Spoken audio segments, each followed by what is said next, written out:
Thank you, Krishna, for the generous introduction.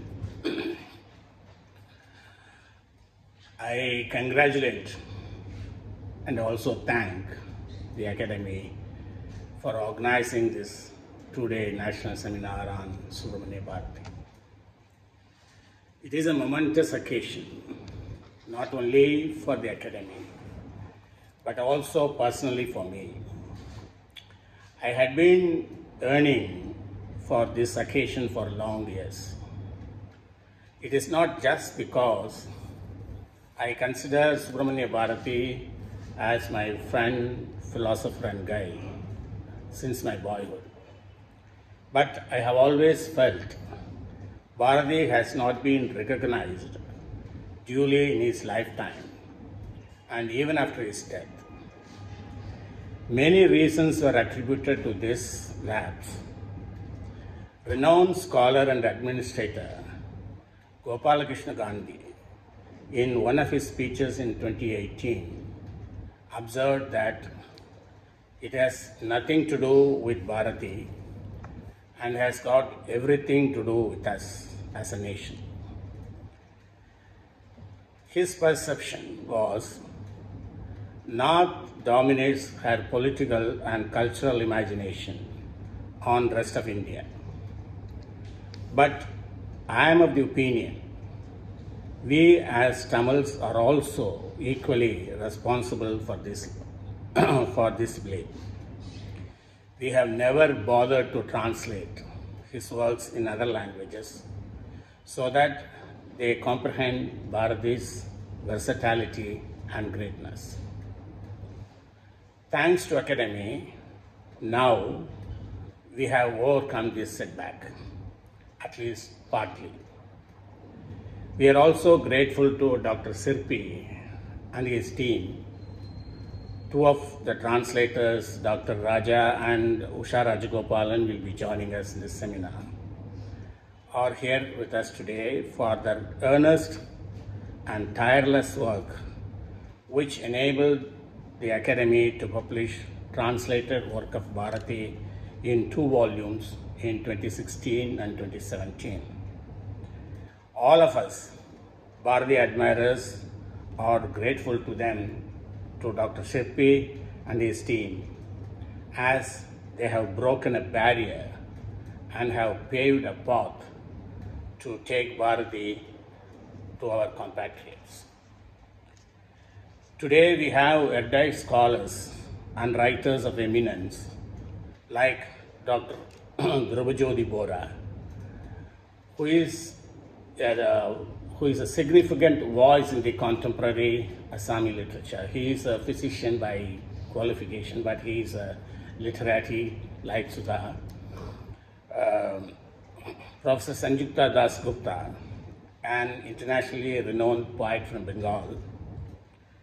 Manmohan Singh, an esteemed Punjabi poet.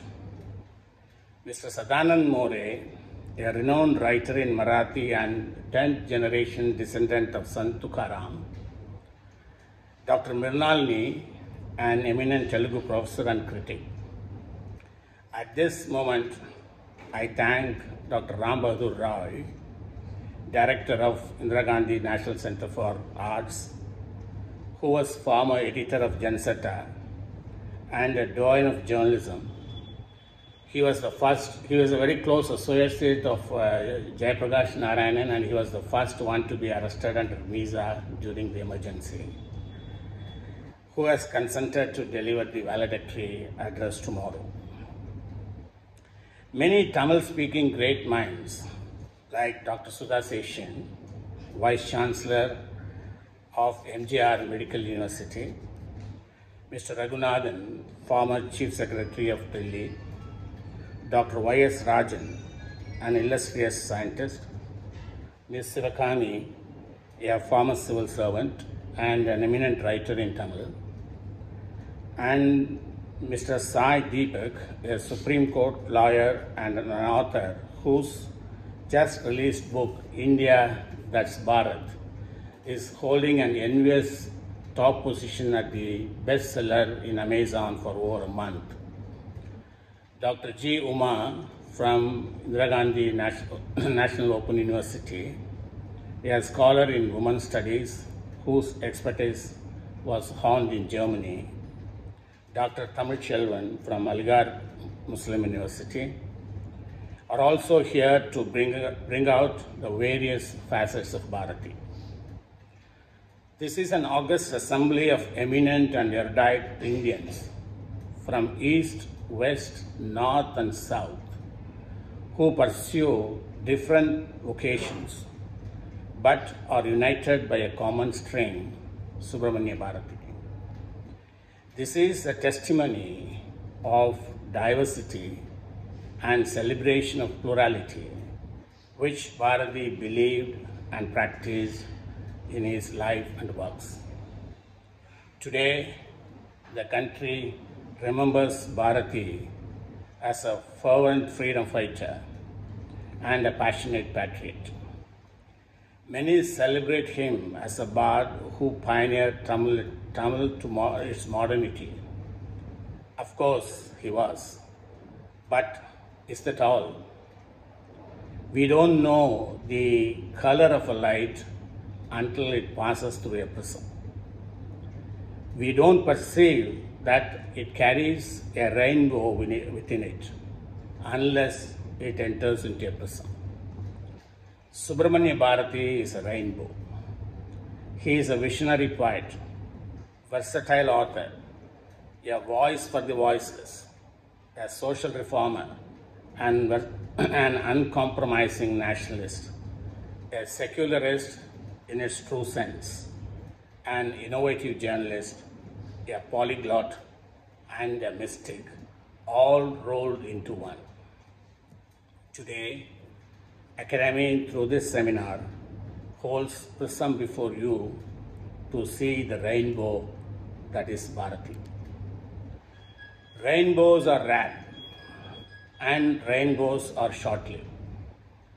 But Bharati attained eternity at the young age of 39, 100 years ago, in the month of September. In a span of 39 years, he spent 17 years writing profusely, almost on everything under the sun and above in heaven.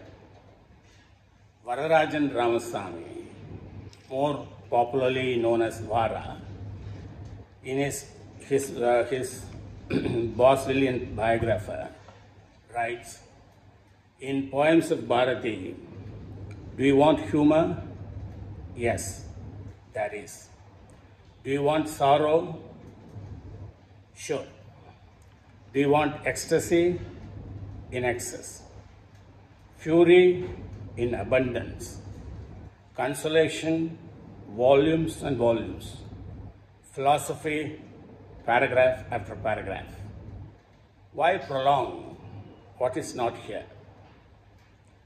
Dr. Sirpi, in his introduction to the translated work of Bharati, states, apart from being a harbinger of renaissance in Tamil poetry, Bharati's creative energy also flowed forth majestically in myriad forms of prose writing, short story, novel, political notes, and thought-provoking essays. His bold experiments in prose literature ran into several thousand pages. It must be remembered that Bharati sustained his creative energy in spite of the odds he encountered in his life. He lost his mother when he was 5.